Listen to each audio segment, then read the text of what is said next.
नमस्कार, आप देख रहे हैं एसपीडी न्यूज। दिन भर की ताज़ा खबरों के लिए अभी सब्सक्राइब करें एसपीडी न्यूज और खबरों में आगे बढ़ने से पहले वीडियो को लाइक जरूर से करें। और इसी के साथ दोस्तों, आज की पहली बड़ी खबर कि यूक्रेन में राजधानी कीव समेत कई जगह धमाके। रूस के मिलिट्री ऑपरेशन की घोषणा के बाद हलचल तेज। आपको बता दें कि रूसी राष्ट्रपति पुतिन ने यूक्रेन में सैन्य कार्रवाई के आदेश दे दिए हैं। पुतिन के इस ऐलान के बाद कीव और खार्किव समेत कई यूक्रेनी शहरों में धमाके की आवाज सुनी गई है। हालांकि रूसी सेना का कहना है कि उसने यूक्रेनी हवाई अड्डों और अन्य सैन्य संपत्तियों को निशाना बनाया है, आबादी वाले क्षेत्रों को लक्षित नहीं किया है। यहाँ पर आपको बता दें कि पुतिन ने कहा कि अगर यूक्रेन पीछे नहीं हटता है तो जंग होकर रहेगी। पुतिन ने यूक्रेनी सेना को धमकी देते हुए कहा कि जल्द से जल्द हथियार डाल दें, नहीं तो युद्ध को टाला नहीं जा सकता है। पुतिन ने आगे कहा कि अगर कोई दूसरा देश बीच में आता है तो उसके खिलाफ भी जवाबी कार्रवाई होगी।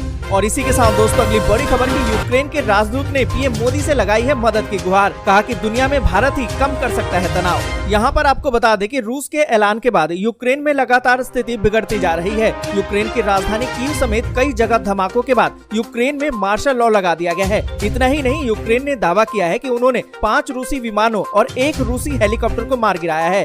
साथ ही यूक्रेन ने दावा किया कि उनके हमले में 50 रूसी सैनिक भी मारे गए। वहीं भारत में यूक्रेन के राजदूत ने प्रधानमंत्री मोदी से पूरे मामले में हस्तक्षेप की मांग की है। आपको बता दें कि यूक्रेन के राजदूत ने कहा है कि यूक्रेन और रूस के बीच चल रहे तनाव में भारत एक अहम भूमिका अदा कर सकता है। उन्होंने पीएम नरेंद्र मोदी से अपील करते हुए कहा कि वो तुरंत यूक्रेन के राष्ट्रपति से बात करें और रूस के राष्ट्रपति पुतिन से भी इस बारे में बात करें। मोदी जी इस समय बहुत बड़े नेता हैं, हम उनसे मदद की अपील करते हैं। दुनिया में तनाव को भारत ही कम कर सकता है।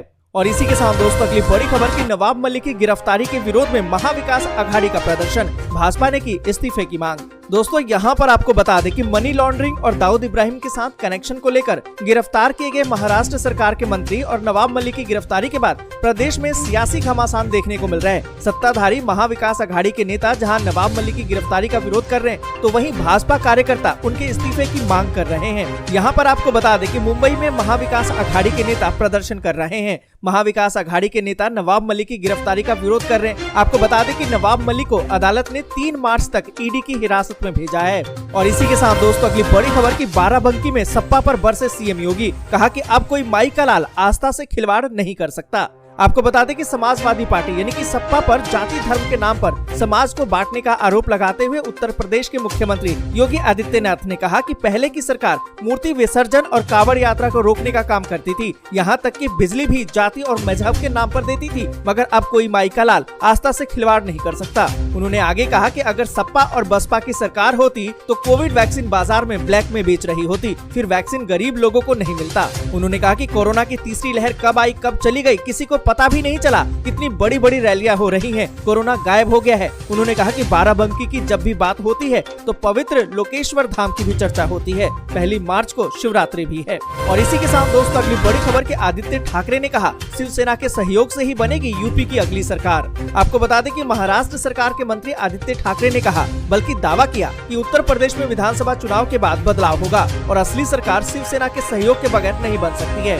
उन्होंने कहा कि शिवसेना अपने देश को बढ़ाने और उसे मजबूत करने के लिए एकता की राजनीति करती है। उत्तर प्रदेश में इस बार जो भी सरकार बनेगी वो शिवसेना के सहयोग से ही बनेगी। और इसी के साथ दोस्तों, अगली बड़ी खबर की राष्ट्रपति बनने की ना तो कोई इच्छा न ही आकांक्षा। नीतीश कुमार ने फिर से अटकलों को किया खारिज। आपको बता दें कि बिहार के मुख्यमंत्री नीतीश कुमार ने एक बार फिर से उन्हें विपक्ष की तरफ से राष्ट्रपति पद का उम्मीदवार बनाने की अटकलों को खारिज कर दिया है और कहा है कि उनकी राष्ट्रपति बनने की ना तो कोई इच्छा है और न ही आकांक्षा। नीतीश कुमार ने कहा कि उन्हें खुद इस बात को लेकर बेहद आश्चर्य है कि उन्हें विपक्ष का राष्ट्रपति बनाने की बात आखिर आई कहां से। और इसी के साथ दोस्तों, अगली बड़ी खबर की आधे यूपी का चुनाव पूरा। 4 चरणों में बहुमत की दहलीज पर पहुंच चुकी थी बीजेपी। अब पूर्वांचल की बारी।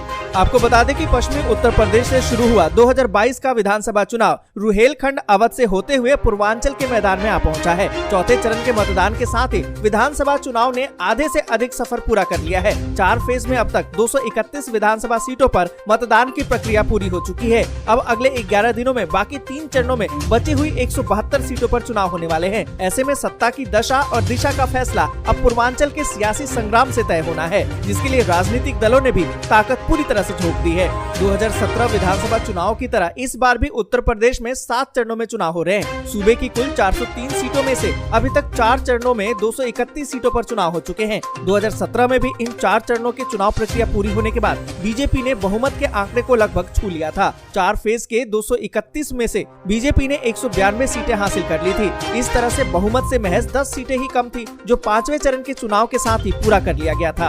और इसी के साथ दोस्तों अगली बड़ी खबर की बसपा बीजेपी की बी टीम थी, तो सपा ने उसके साथ मिलकर चुनाव क्यों लड़ा। दोस्तों यहाँ पर आपको बता दें कि केंद्रीय गृह मंत्री अमित शाह द्वारा बहुजन समाज पार्टी की तारीफ किए जाने और अलग अलग राजनीतिक दलों और मीडिया ने भी बसपा को भाजपा की बी टीम बताए जाने के बाद पार्टी प्रमुख मायावती ने कहा कि बसपा अगर भाजपा की बी टीम होती तो सपा और कांग्रेस ने पार्टी के साथ मिलकर चुनाव क्यों लड़ा। आपको बता दें कि मायावती ने एक जनसभा को संबोधित करते हुए कहा कि पश्चिमी उत्तर प्रदेश से चुनाव की शुरुआत हुई है और अब जब पश्चिमी उत्तर प्रदेश के बारे में बसपा के दलितों और मुसलमानों की स्थिति को लेकर गृह मंत्री जी ने जो भी कुछ कहा, उसके बाद से मीडिया और विरोधी पार्टियों ने फिर से राग अलापना शुरू कर दिया है कि बसपा भाजपा की बी टीम है।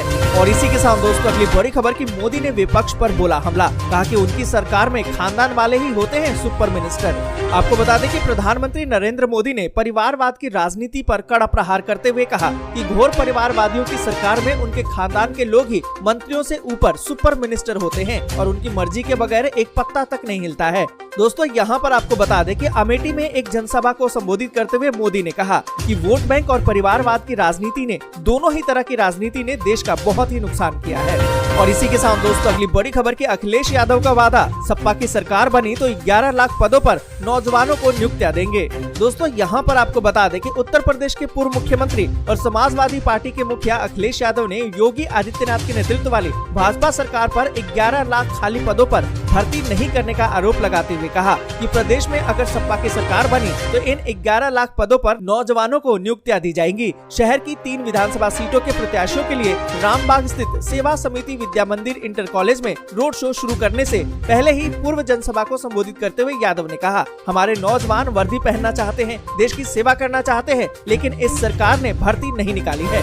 और इसी के साथ दोस्तों अगली बड़ी खबर की नाटो ने कहा यूक्रेन पर तुरंत हमला रोके रूस, 100 से ज्यादा लड़ाकू विमानों को हाई अलर्ट पर किया। आपको बता दें कि हमले के बीच नाटो ने चेतावनी भरे लहजे में कहा है कि रूस को अपनी सैन्य कार्रवाई रोकते हुए फौरन यूक्रेन से हट जाना चाहिए। रूस को अंतर्राष्ट्रीय नियमों का सम्मान करना चाहिए। नाटो के महासचिव ने कहा कि हमारे पास अपने हवाई क्षेत्र की रक्षा करने वाले 100 से अधिक जेट और उत्तर से भूमध्य सागर तक समुद्र में 120 से ज्यादा जहाजों की सुरक्षा है। गठबंधन को आक्रामकता से बचाने के लिए जो भी जरूरी होगा हम करेंगे। आगे का रास्ता तय करने के लिए आज नाटो के नेता मिलेंगे।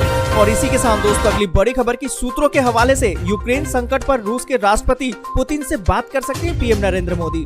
यहाँ पर आपको बता दें कि प्रधानमंत्री नरेंद्र मोदी यूक्रेन संकट को लेकर उच्च स्तरीय बैठक कर रहे हैं। इस बैठक में रक्षा मंत्री राजनाथ सिंह, गृह मंत्री अमित शाह, वित्त मंत्री निर्मला सीतारमण और राष्ट्रीय सुरक्षा सलाहकार समेत कई अन्य वरिष्ठ अधिकारी भी मौजूद रहे। इस बीच खबर तो ये आ रही है कि प्रधानमंत्री नरेंद्र मोदी यूक्रेन को लेकर रूस के राष्ट्रपति पुतिन से बात कर सकते हैं। सूत्रों ने ये जानकारी भी दी है। सूत्रों ने बताया कि पीएम मोदी राष्ट्रपति पुतिन के साथ यूक्रेन संकट को लेकर बात रात में कर सकते हैं। दोस्तों आज के लिए बस यहीं तक। वीडियो आपको अच्छी लगी हो तो लाइक और शेयर जरूर कर दें। अगर अभी तक आपने चैनल को सब्सक्राइब नहीं किया है तो सब्सक्राइब जरूर से कर लें।